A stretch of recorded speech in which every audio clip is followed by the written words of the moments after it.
يتصدر الباذنجان الصغير الحجم المشهد في أسواق الخضار بدمشق مع حلول فصل الخريف، حيث يحين موعد صناعة وتموين المكدوس، أحد أشهر أطباق موائد إفطار وعشاء السوريين وأكثرها شعبية. للمكدوس مستلزماته الأساسية الأخرى كالمكسرات، خاصة الجوز والفليفلة الحمراء التي يصنع منها المعجون الحار الطعم.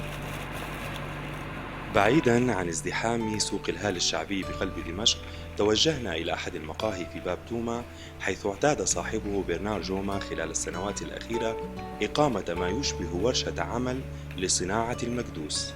بسبب الأزمة حتى ما عاد كتير صار في عنا الجمعات الأسرية خلينا نسميها، فخلقنا جو مثل جو الأسرة تماماً، وصرنا نعمل يعني أشبه بصبحية، إنه حتى في ناس بتعرف يعني تعمل مكدوس عم تجي تشاركنا هالجمعة هالفرحة.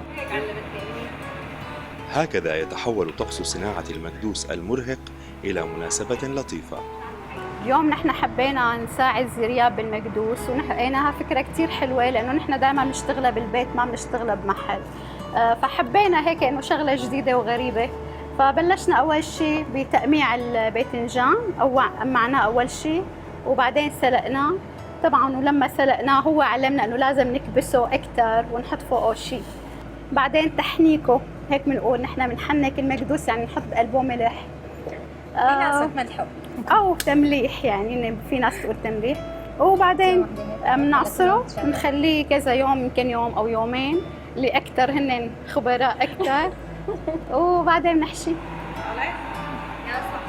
وبعد كل تلك المراحل التي تستغرق عادة قرابة 3 أيام، أصبح المكدوس جاهزاً للأكل، وبات بالإمكان الاسترخاء بانتظار خريف آخر. محمد الأزم، CNN بالعربية.